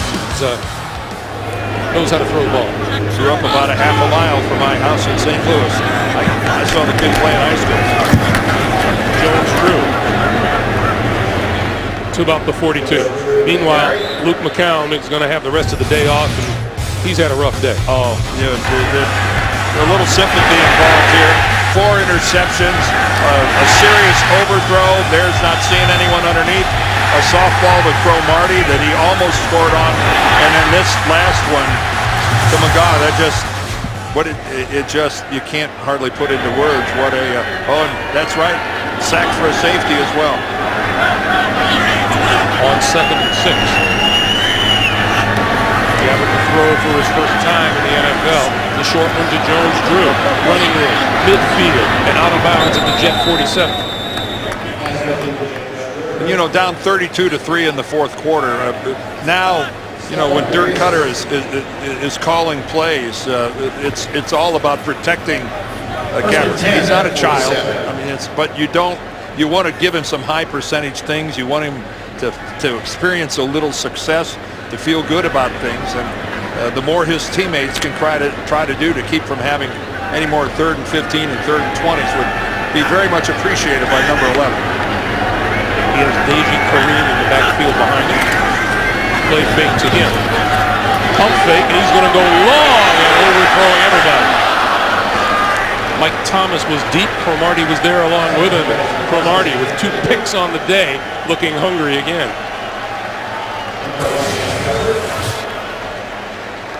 Now, man coverage, as you see all the, so much of the time. And then when the ball's in the air, if it comes down to speed to get the ball, Cromartie's going to win that. But that's pretty good job coverage, isn't it? Yeah. Here we are, another game where, like, Darrelle Revis, is he playing? Revis Island hasn't been visited much today. No, of course he's playing, and he's just, nobody goes there. 2nd and 10, quick pass out to this side. Zach Miller inside the 35, and that'll be a first down on Gabbard's first NFL completion. Well, I don't know that when Second, my mistake. management at Jacksonville and they made the move to release David Garrard, not sure they envisioned this where by the end of the 2nd game of the season, Blaine Gabbert would already be on the field, not because of injury, but because of lack of production. Going to throw again if he gets the chance. Runs out of bounds at about the 32-yard line. Hey, some pretty nifty moves for such a big guy. Calvin Pace was in there after him. Keep in mind, this is 6'5", 235. This is pretty nimble getting out of that pocket. We thought McCown was big, but McCown is 6'4" and about 215. Blaine Gabbert, just being a kid, you got to wonder if he's not going to end up looking like Ben Roethlisberger or something in that 245 range once he goes through a couple of years of the strength and conditioning program. He's got the frame. 2nd and 9. This is Kareem, and Kareem not getting anywhere.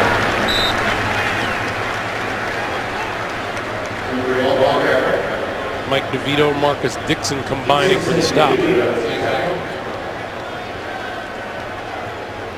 It really was interesting, Greg, wasn't it? Just, hearing Jack Del Rio talk about David Garrard and his terrible training camp and how they had, in his estimation, they had no choice but to release him because he had played his way all the way down to the third point. And as he said, it makes no sense to pay a third stringer $8-9 million. Pass over the middle, tipped and grabbed inside the 25-yard line by Zach Miller. And there's Gabbert's first initiation in the National Football League as he gets drilled as he released that ball. Take a look at this. Jamal Westerman, the blitzer, he just really cracks Gabbert a good one. And again, hits him with the shoulder, misses him with the helmet. But that one, that's an owie. So it's 4th and 2.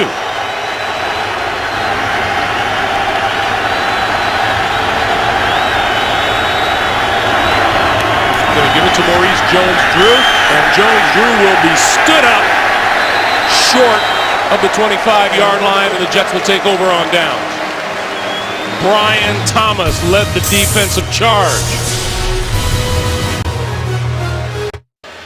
Hey, once again, time to acknowledge the great pictures from the MetLife Blimp, providing today's aerial coverage. The Blimp travels over 60,000 miles a year to cover sporting events and television specials throughout the United States. Joe McKnight into the backfield for the Jets. He gets the carry to about the 28-yard line.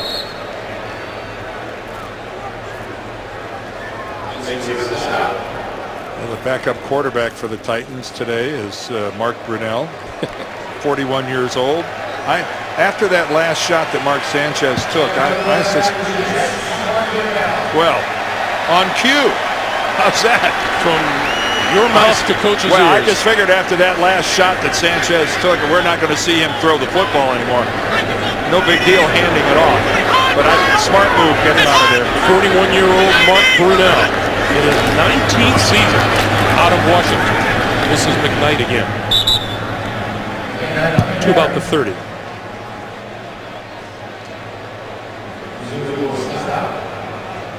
Well, any way you look at it, the Jets are now 2-0, which is a good start to the season. And while it hasn't been perfect, 2-0 is 2-0. I think it's a little strange for Mr. Brunell to stare across the line at the Jacksonville Jaguars. Well, considering he was the face of that franchise for so many years.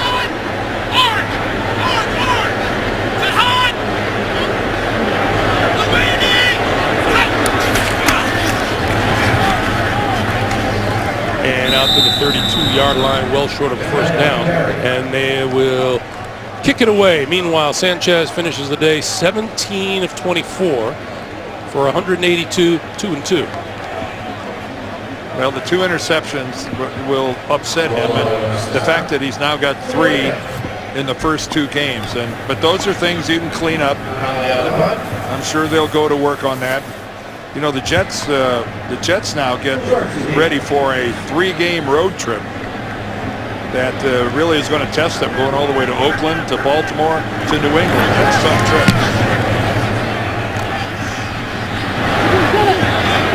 This is Shorts with a short return. Marquise Cole with the stop. Blaine Gabbert will give it another shot.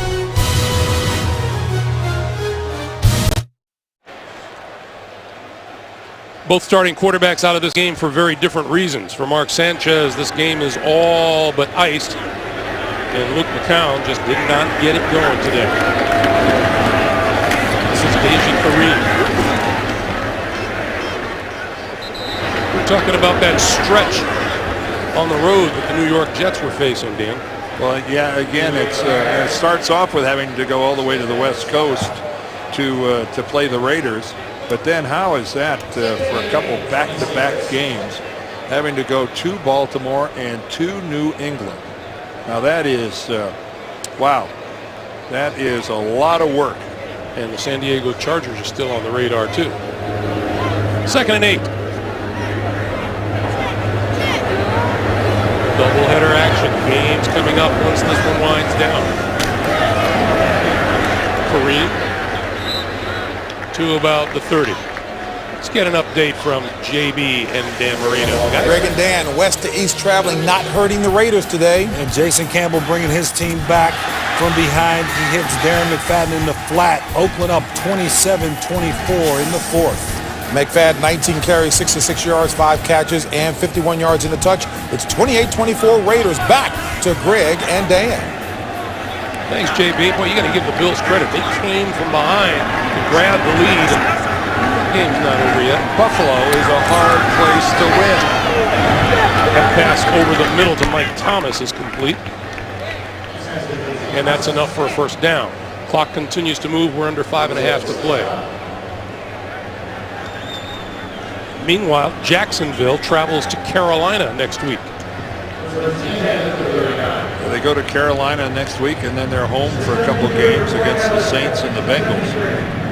And you know they'll go to 1-1, and again, you know this is just a team that you know it's built to play a certain way, and if they fall behind, they've got issues. Short drop for Gabbert, and now he's under the gun and goes down. And Bart Scott all over it. And you know, Bart Scott is becoming a really very effective blitzer. And there he is. You see him 57 standing up right there, and you know it's kind of a delayed blitz. And look how close Gabbert came to losing the ball. It bounces from his right hand over into his left as Bart Scott is pinning his right arm to his chest. That was fortuitous. 2nd and 20. And they're going to run it with Kareem to the 31. And it will be 3rd and a bunch as we approach 4 minutes to play. Well, this is an interesting situation now for Dirk Cutter and the offense here. What do you actually try to convert this and see if Gabbert can learn something by being in this situation against his defense, or do you just you go ahead and run the old draw play? One thing for sure we've seen today, and now we've got penalty flag.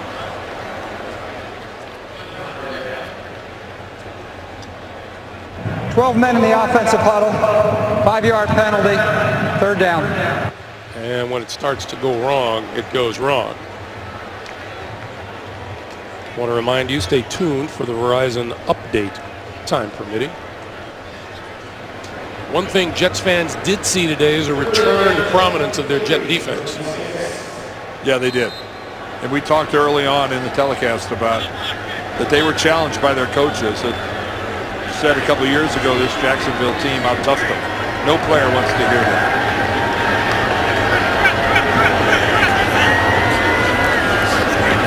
Garrett, screen. This is Kareem. And Kareem, a lot of contact on the far side of the field. And he's brought down at about the 36-yard line, well short of the first down. Antonio Cromartie right in the middle of it. Well, that's a good call, I think. That's a good way to let Gabbert throw a pass, get a completion, but, you know, extremely safe. Don't ask him to drop back in that pocket and throw it 25 yards down the field. The deck is stacked against him in that respect. And once again, 43-year-old Matt Turk set to kick it away. That's Jeremy Curley deep, and there's Turk. If only we could put 41-year-old Mark Brunell back there as a returner. We'd have something, wouldn't we? The old age bowl.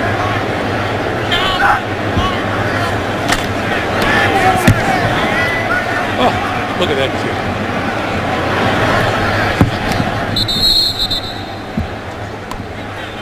It's not a 43-year-old leg, is it? No, it's live.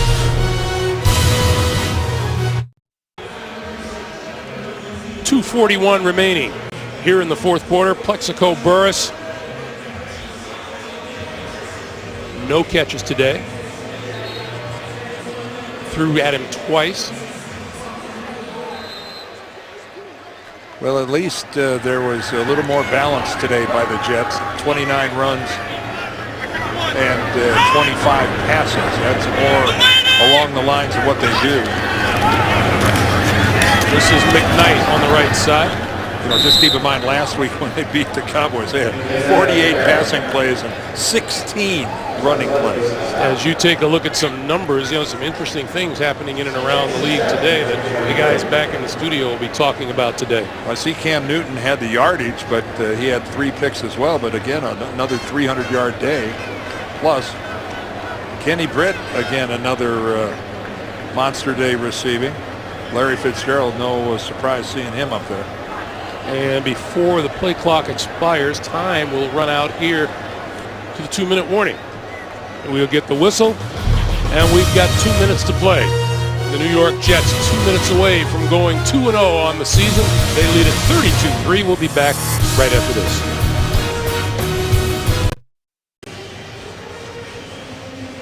Number 24, Darrelle Revis. Number 20, Kyle Wilson. Basking in the glow of a 32-3 Jet lead.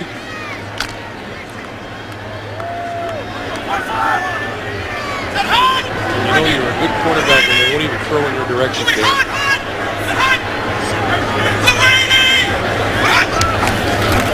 This is McKnight.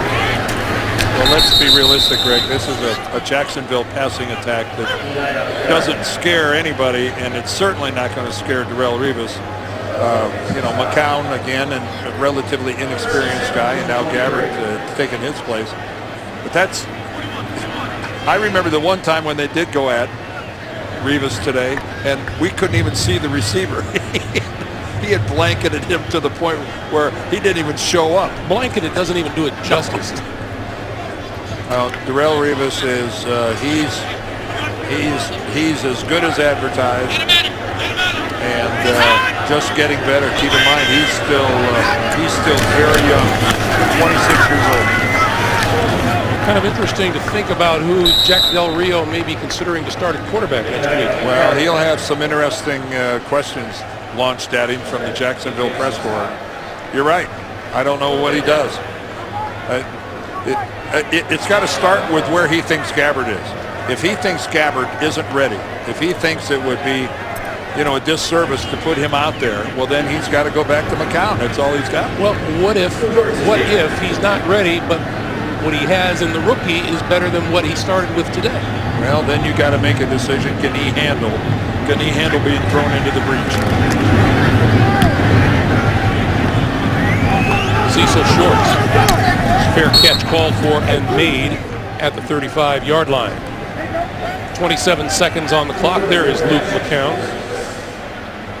If you remember, this is a doubleheader day, and doubleheader action coming your way here on CBS. In San Diego, New England, the marquee matchup, and again, you want to see some quarterback play. You're going to see some in that game between Phillip Rivers and Tom Brady. Houston looking to go 2-0 down in Miami. And we'll see them next week down in New Orleans. Talk about a shootout. I mean, those are two good offensive football teams going at it there.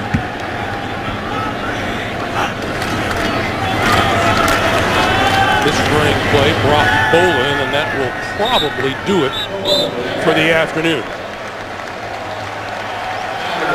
The Jacksonville Jaguars fall to 1-1 while the Jets improve to 2-0 and avenge a game that they felt they should have won 2 years ago when Jacksonville came in here and won it 24-22. Our final score, the Jets 32 and the Jaguars 3. For Dan Deerdorf, Greg Gumbel saying so long from MetLife Stadium in New Jersey. Coming up next, most will see doubleheader action. We'll go back to New York for the NFL Today update presented by Verizon after this.